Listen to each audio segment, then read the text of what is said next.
Welcome to Your Bookkeeping Matters. I'm Lisa Turner, bringing you short and snackable weekly episodes on bookkeeping and business matters in an easy to understand way so you can be in control and confident that you know your bookkeeping matters. Let's dive into this week's episode.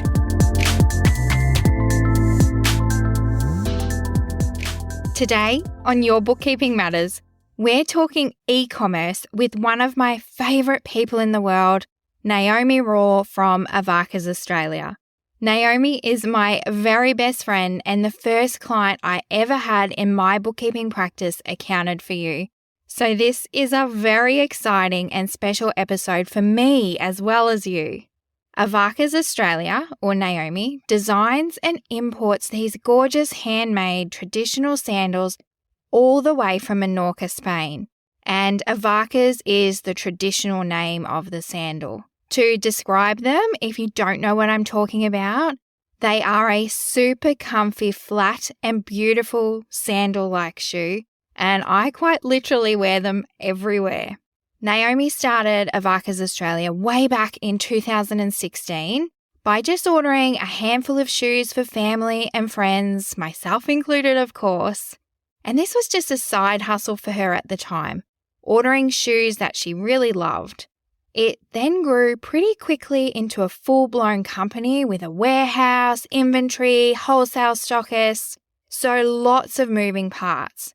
I'm really honoured to have Naomi here with me today to share with you some of her wisdom and what she's learned about running a successful and profitable e-commerce business. Now, Naomi shares some things to help you avoid some really common pitfalls and thrive in your business. Things to avoid, steps to take or do in the early days, and really be on top of what's happening in your e-commerce business. Naomi brings up some really great tips and advice that I also bang on about all the time.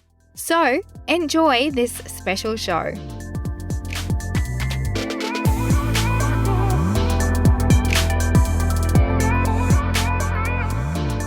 Welcome and thank you, Naomi, for joining me. I am so excited to have you here on the show.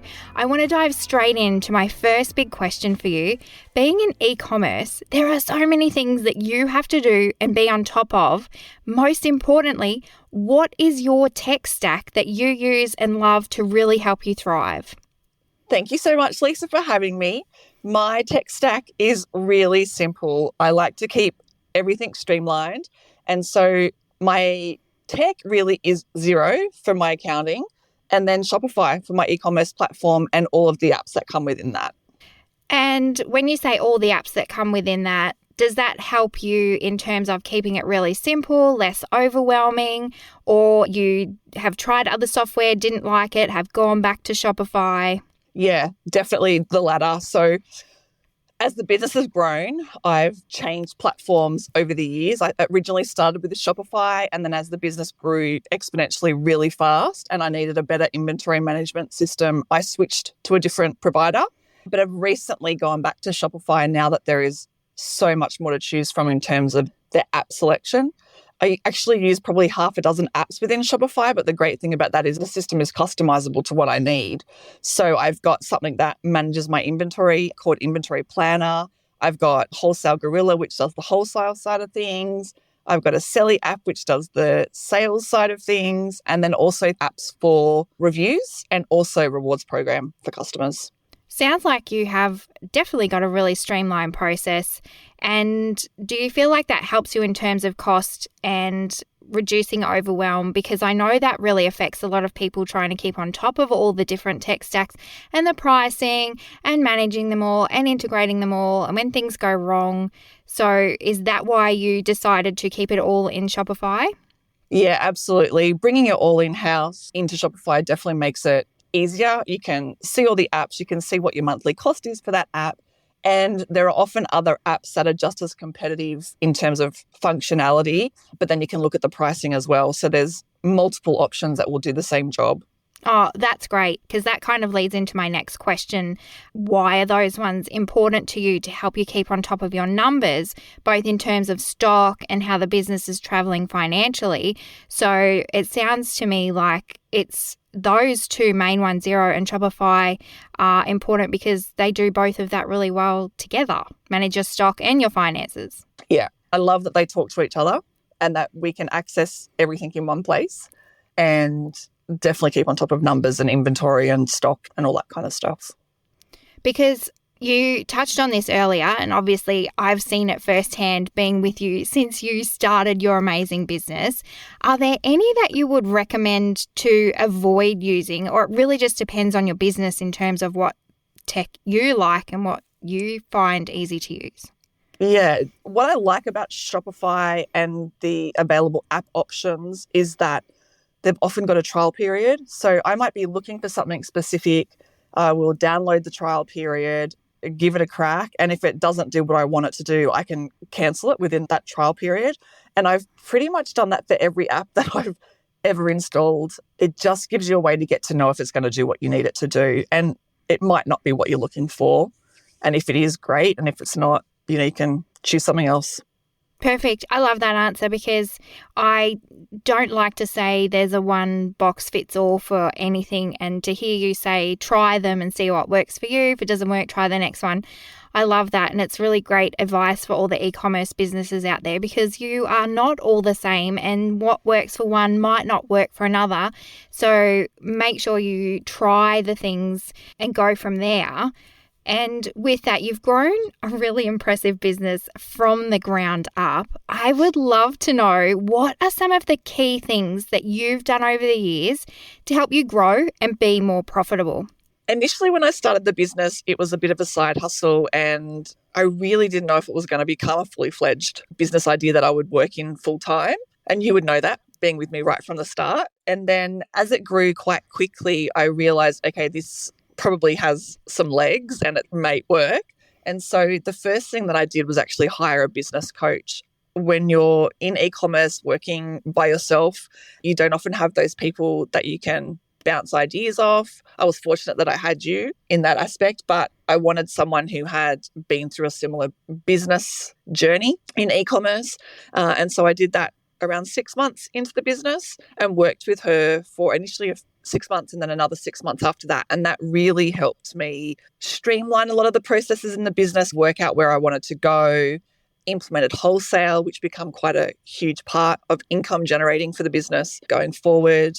So that was definitely the first thing. And then as I got more confident in the business and was making more money, outsourcing to people who actually were experienced in those areas of the business that I didn't particularly have an interest in learning and I really didn't have the skill set to do. So things like bookkeeping was the very first thing that I did to you. And then I knew I got to a point where, using Facebook marketing was going to be a really good income stream for me. So sourcing someone who could do that for me and then going on to social media management. So I've got someone who looks after that now. I've got a photographer instead of me trying to do all my own photos. And then outsourcing to people whose passion it is to do those areas within my business that I don't necessarily have the skill set.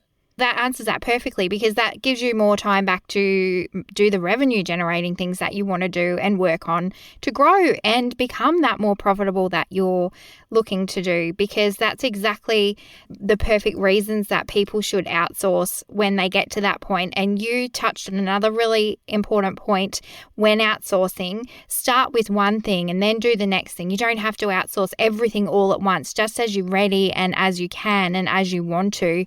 And obviously, the quicker that you outsource those things, the quicker that you grow, but you can't do everything all at once. And I'm sure everyone has found over the last few years that e-commerce can be a really tricky area. So from your unique perspective, with loads of pitfalls to avoid, is there any bad advice or processes that you've been exposed to or aren't great for growth or profit, or anything you would recommend to avoid altogether? I think I've been very fortunate in that I've pulled people around me that knew what they were doing. So in terms of you with my finances, the business coach guiding, for me in business, I always follow my gut. So one time, I was convinced to go into a different product that I wasn't 100% keen on doing, which was actually a kids range.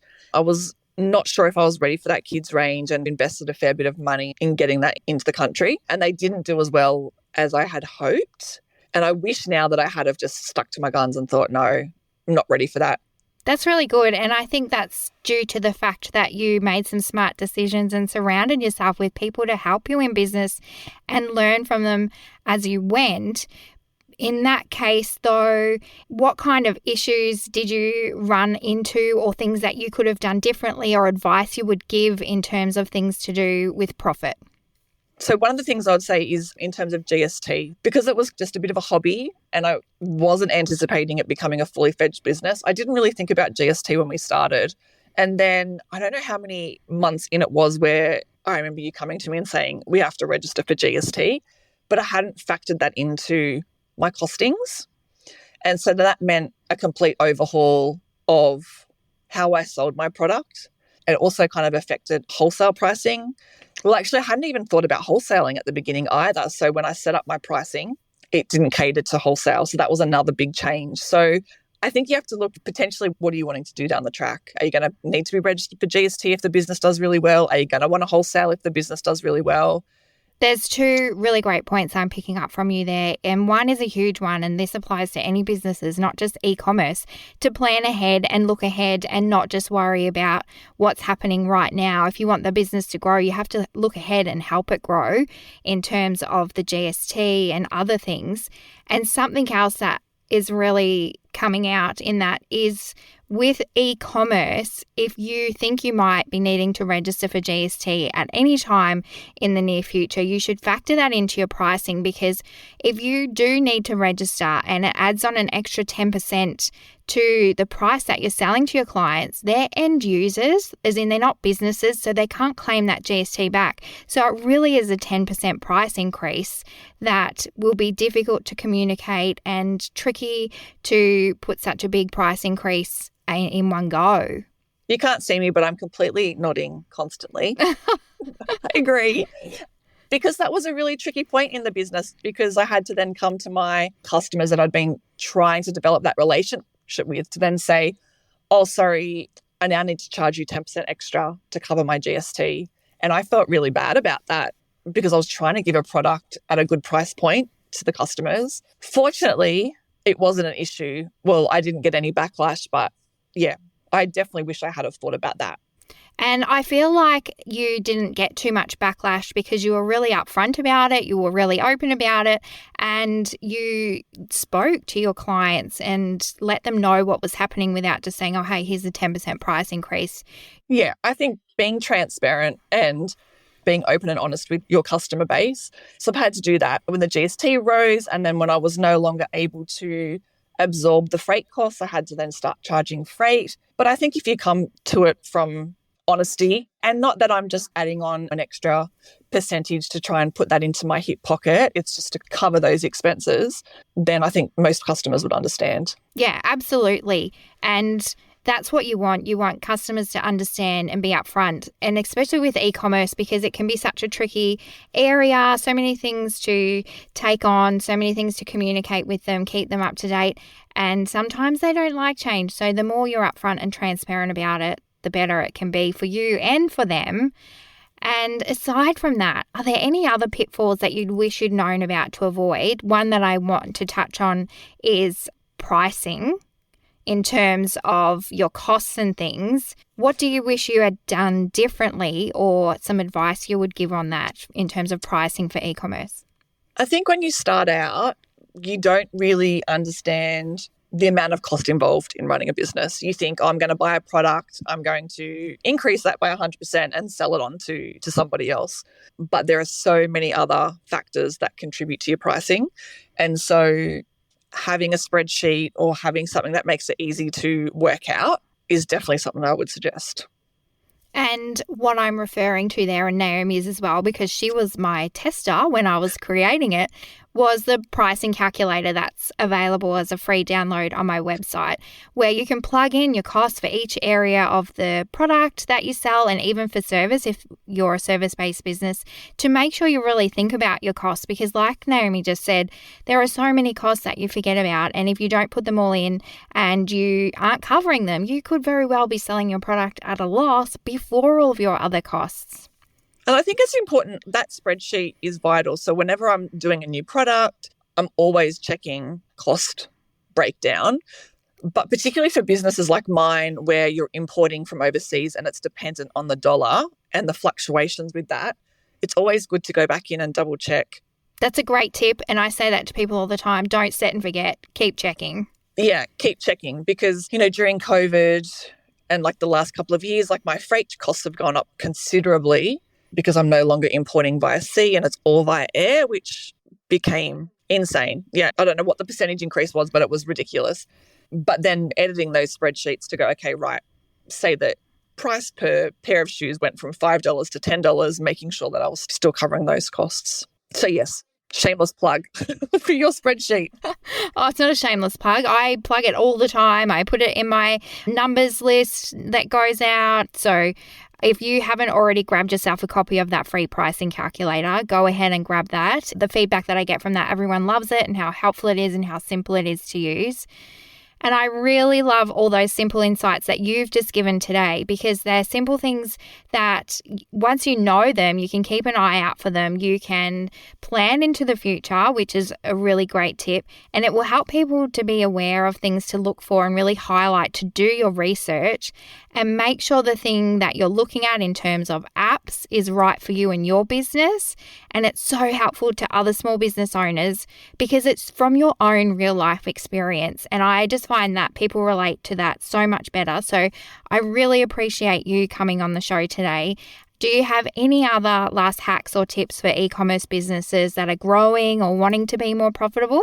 If you can, try and find a like-minded group. It might be something on Facebook. It could be like a local business group. But I think for me, particularly being online and e-commerce, I often go into those online groups to get suggestions, feedback, if I'm having a problem.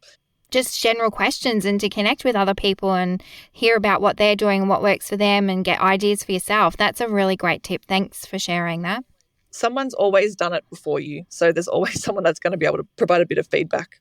And some insight and some, hey, try this one, check this app out. Like, yeah, brilliant. I love that. Thank you. I have 2 final questions for you. And I ask these same questions of all of my guests. What is your one big tip that makes your finances easier for you? Outsource to a bookkeeper like Lisa. Why, thank you. I appreciate that. I just love doing it. And if that's something that is not in your wheelhouse, that you don't like doing numbers, that is a really great tip, because you can then focus on other areas of your business. Now that we have that, what do you wish you did differently with your numbers in the early days? And I think we might have already touched on this. Yeah, I think probably the GST and the pricing for wholesale is definitely something that I wish I had have done. But it was all a learning curve and nothing fell over. The business is still profitable and it's going really well. It just was a little hurdle. Absolutely. And I hope the listeners picked up on that one, that it was a learning curve. There are no mistakes. There are only opportunities to learn and grow from them, because as small business owners, we can't know everything. So if you make a mistake and learn from it, that helps you grow personally and your business. And that's what it's all about, helping other people grow and learn. Now, if you would like to find Naomi and connect with her and check out her absolutely beautiful shoes, I have all the links in the show notes to Avarcas Australia, of course. Thank you so much, Naomi. You are absolutely the best. I knew you would have some great information to share for all the other e-commerce business owners. Thanks, gorgeous. That wraps up this short and sweet episode. Thank you for listening. So you don't miss any of the next episodes, make sure you subscribe, and it would be so helpful if you left a review, helping this to reach other small business owners like you. I'll catch you next week with more bookkeeping matters.